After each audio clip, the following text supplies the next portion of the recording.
શીતળા સાતમને લઈને ધાંગધ્રાની શીતળા માતાજીના મંદિરે સવારથી જ ભક્તોની ભીડ ઉમટી પડી.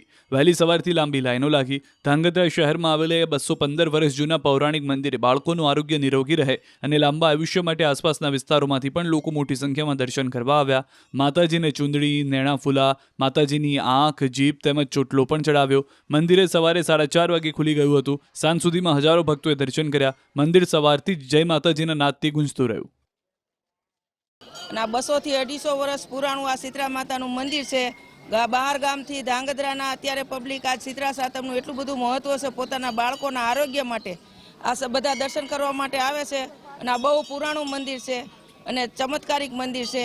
તો તેના વિશે હું આ ગામના પૂજારી તરીકે ખૂબ બધાને ભાવભર્યું આમંત્રણ છે. જય શીતળામાં ધાંગધ્રા શીતળા માતાનું મંદિર ઘણા વર્ષો જૂનું આ મંદિર છે.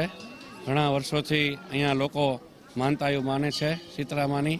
બાળકોના આરોગ્ય માટે બહુ સારું, કોઈને આરોગ્યની દેવી ગણાય છે માં શીતળામાં. હા, અને ઘણા વર્ષો જૂનું છે. હું છેલ્લા 40-45 વર્ષથી આવું છું અને હાલીને જ આવું છું કાયમ સાતમે.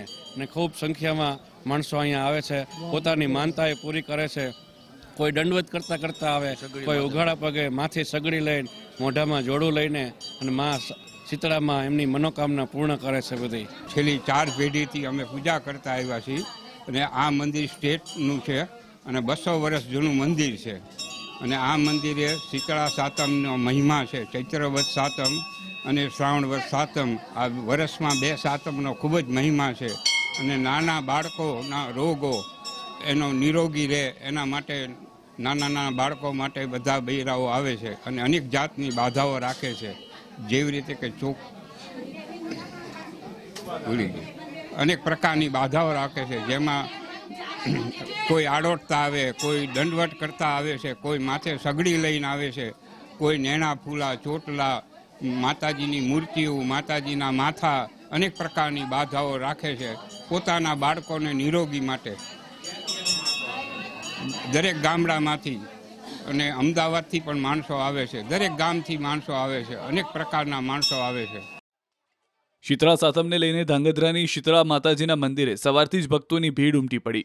વહેલી સવારથી લાંબી લાઈનો લાગી. ધાંગધ્રા શહેરમાં આવેલા 215 વર્ષ જૂના પૌરાણિક મંદિરે બાળકોનું આરોગ્ય નિરોગી રહે અને લાંબા આયુષ્ય માટે આસપાસના વિસ્તારોમાંથી પણ લોકો મોટી સંખ્યામાં દર્શન કરવા આવ્યા. માતાજીને ચૂંદડી, નેણા ફૂલા, માતાજીની આંખ, જીભ તેમજ ચોટલો પણ ચડાવ્યો. મંદિરે સવારે 4:30 વાગે ખુલી ગયું હતું. સાંજ સુધીમાં હજારો ભક્તોએ દર્શન કર્યા. મંદિર સવારથી જ જય માતાજીના નાદથી ગુંજતું રહ્યું.